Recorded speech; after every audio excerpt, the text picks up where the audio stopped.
सर्वांना जय हिंद, जय महाराष्ट्र. जय हिंद, जय Bharat. India unlimited in digital news चॅनलमध्ये सगळ्यांचं स्वागत आहे. आज महत्त्वाच्या बाबींकडे मला लक्ष वेधायचं आहे. ते असं की काल 6 तारखेला दिल्लीच्या जंतर मंतरमध्ये ज्या युवा नेतृत्वाने सर्व सुशिक्षित विद्यार्थ्यांनी ज्या युवा नेतृत्वामध्ये सर्व सुशिक्षित विद्यार्थ्यांनी एकच गर्दी करून संविधानाचा गदर केला. संविधानाचा गदर केला म्हणजे अभिजित दीपके ह्याने अमेरिकेतून जी काही सोशल मीडिया चळवळ चालू केली ती मिलियनपर्यंत तरुण युवा पिढींकडेपर्यंत पोचली. आणि अभिजित दीपके हा भीमाच्या रक्ताचा, डॉक्टर बाबासाहेब आंबेडकरांच्या तत्त्वाचा असल्याने त्याने स्वतःचा निश्चय केला होता की ही चळवळ मी जर काही अमेरिकेत बसून केली आहे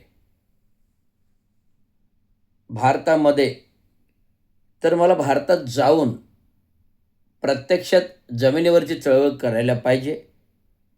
नाहीतर मला म्हणतील कोण अभिजित दीपके, कुठे आहे अमेरिकेत आणि तिकडनं आम्हाला शिकवतो चळवळ करा.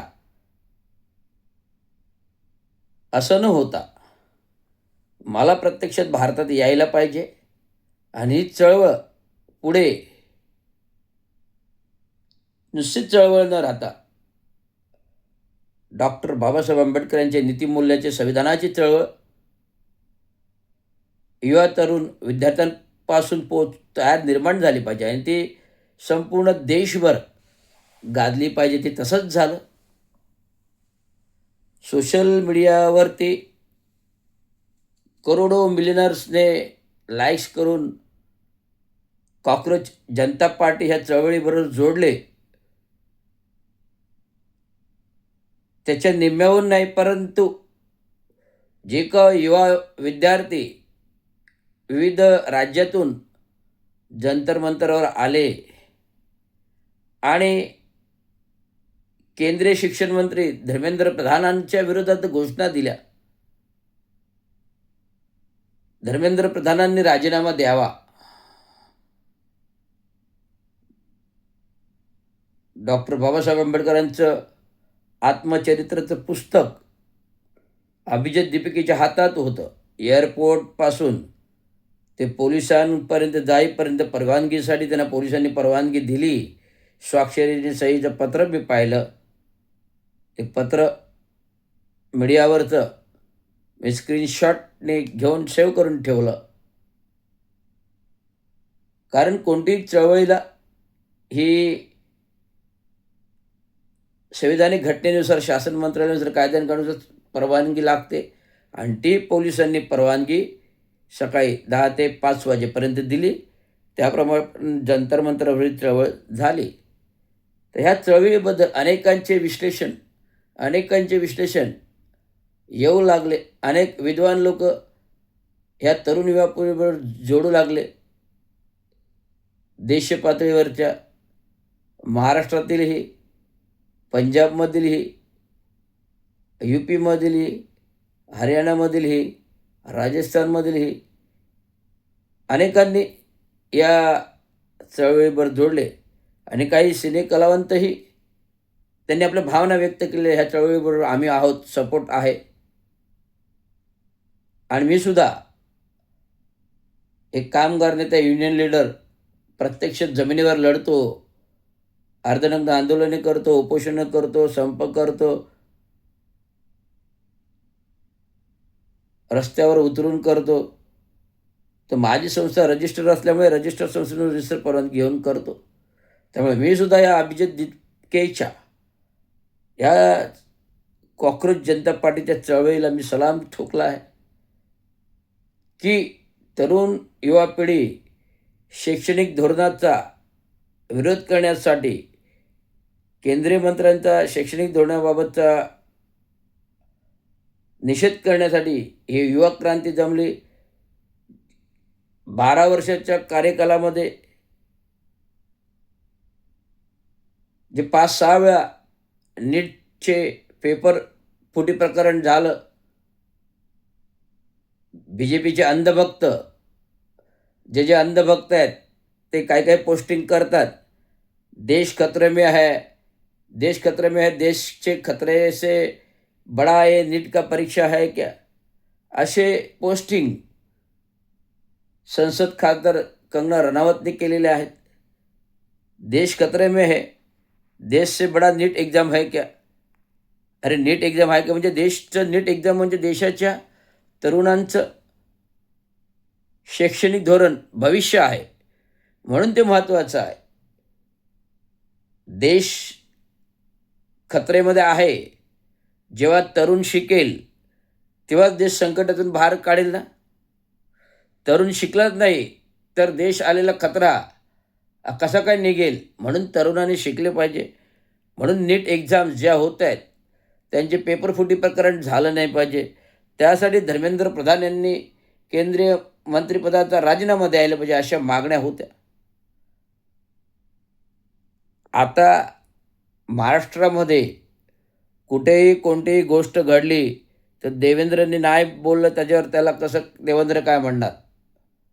महाराष्ट्रामध्ये विरोधी पक्षाचं कोणतंही आंदोलन झालं, महाराष्ट्रामध्ये विरोधी पक्षाचं कोणतेही आंदोलन झालं त्याच्यावर देवेंद्र फडणवीस बोलले नाहीत असं मला अजून तरी पोस्टमध्ये दिसले नाहीत. आजच्या पोस्टिंगमध्ये काल जे काही कॉक्रोच जनता पार्टीच्या चळवळीचं शिक्षण मंत्र्याच्या विरोधात जे काही आंदोलन झालं त्या आंदोलनामध्ये आज जे काही पोस्टिंग देवेंद्र फडणवीसनी केलेलं आहे की काल कॉक्रोच जनता पार्टीचं चळवळीचं जे काही आंदोलन त्याच्या मला कुठे देशहित दिसलं नाही, कुठल्याही संविधानाचं देशहित दिसलं नाही, तर अराजकता होती असं विधान देवेंद्र फडणवीस राज्याचे मुख्यमंत्री यांनी केलं. आणि त्यात अजून एक त्यांच्या पत्नी ज्या संस्कृती जपतायत, संस्कार जपतायत, अंगातील वस्त्र लज्जा येईल असेपर्यंत वापरायचे, राज्याबरोबर फिरायचं, विविध चित्रपट तारकांबरोबर शूटिंग करायचं, पोस्टिंग करायचं, सोशल मीडियावर पोस्ट करायचं आणि हजारो राज्यातील पब्लिक त्याच्यावर ट्रोल करत राहणार. अशा राज्याच्या आत्तापर्यंत झालेल्या 12 मुख्यमंत्र्यांच्या, तुम्ही 11 मुख्यमंत्र्यांच्या कोणत्याही पत्नी असं प्रदर्शन करत सोशल मीडियावर झाल्या नाहीत. आदबशीर होत्या, घरेलू होत्या, आदबशीर होत्या, साडी डोक्यावर घेऊन होत्या. परंतु आत्ताचे मुख्यमंत्र्यांच्या पत्नी, धर्मपत्नी ज्या संपूर्ण गावभर राज्यभर फिरून आपलं प्रदर्शन करत होत्या, लोकांना पोस्टिंग करून दाखवत होत्या, त्यांनी कालच्या कॉक्रोच जनता पार्टीच्या आंदोलनावर, चळवळीवर, हे देशहिताचं आंदोलन नव्हतं तर ती अराजकता होती असं आपल्या पतिदेवचा कित्ता अरेग गिरवत आज राज्याचे मुख्यमंत्री, भले EVM हॅकिंग करून EVM मशीन आले, मुख्यमंत्री पदावरची शपथ घेतली, त्यांना बोलायचा अधिकार आहे. पत्नी कोण? पत्नीने संविधानिक शपथ घेतली आहे का बोलण्याची? व्यक्ती स्वतंत्र बोलायचं आहे. पण त्यांनी कॉक्रोच जनता पार्टीची चळवळ ही संविधानिक चळवळ होती, डॉक्टर बाबासाहेब आंबेडकरांच्या विचाराची चळवळ होती आणि शैक्षणिक धोरण जे धर्मेंद्र प्रधानांचा राजीनामा मागण्याची चळवळ होती ती अगदी चळवळ बरोबर होती. तर अशा प्रकारचं एक प्लॅटफॉर्म कॉक्रोच जनता पार्टीच्या नावाने घेऊन जे काय वादळ उठलं त्याच्यावर केंद्रीय BJP मंत्रिमंडळाचं एवढं तणाव निर्माण झालं, एवढी फाटली.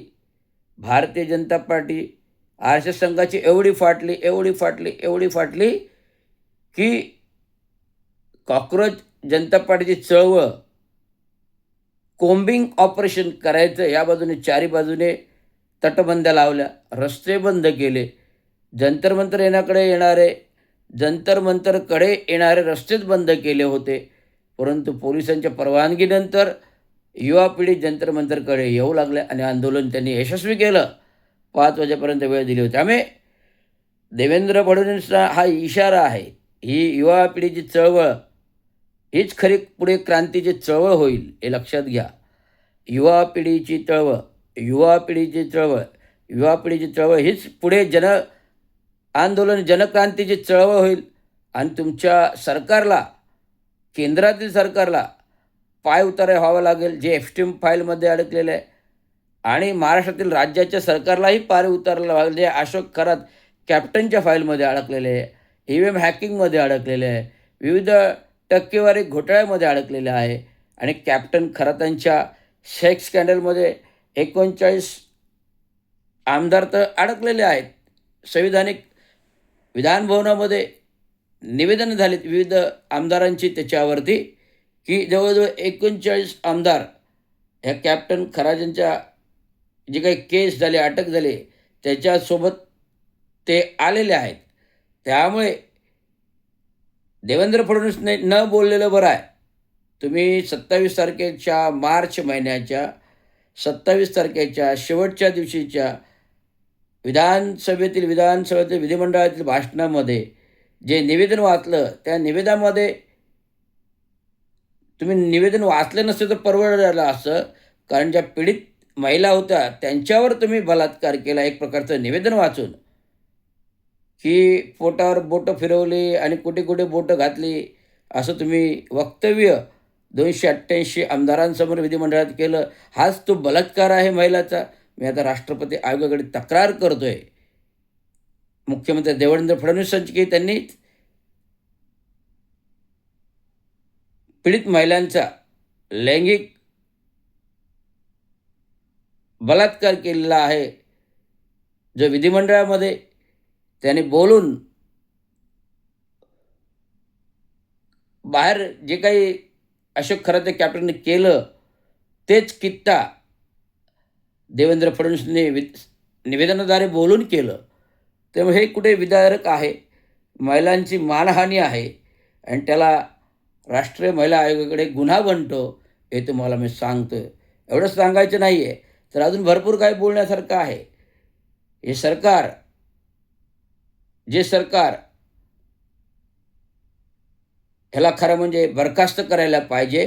कॅप्टन खरात जी काही केस झाली, हे सगळे उपमुख्यमंत्री एकनाथराव शिंदे आले, देवेंद्र फडणवीस आले, अमित शाह आले, बच्चू कडू आले, विखे पाटील आले, अजून कोकणातले ते एकनाथ शिंदेचे जे काय बोलले ना, मी एकटाच थोडी गेलो आहे, असे बरेच जण जाऊन आले. माझंच नाव काय येतोय, जे कोकणातले कोण होते, मंत्री होते, आता नाही आहेत,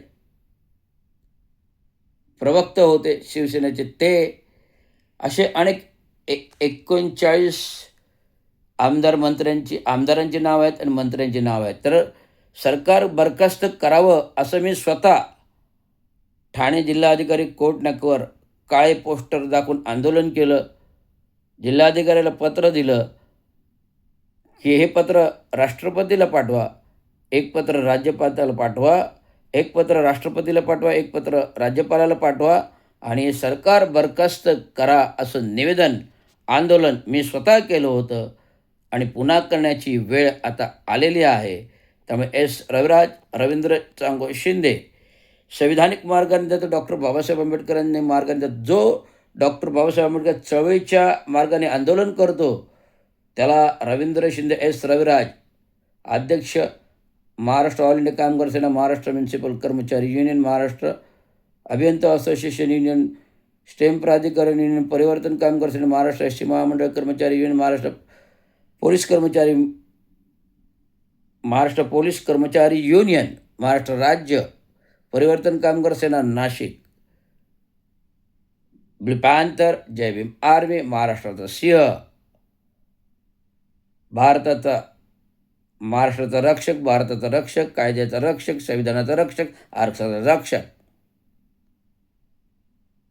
आणि राष्ट्रीय अध्यक्ष स्वतंत्र मजूर पक्ष इंडिपेंडंट लेबर पार्टी स्थापना 15 ऑगस्ट 1936,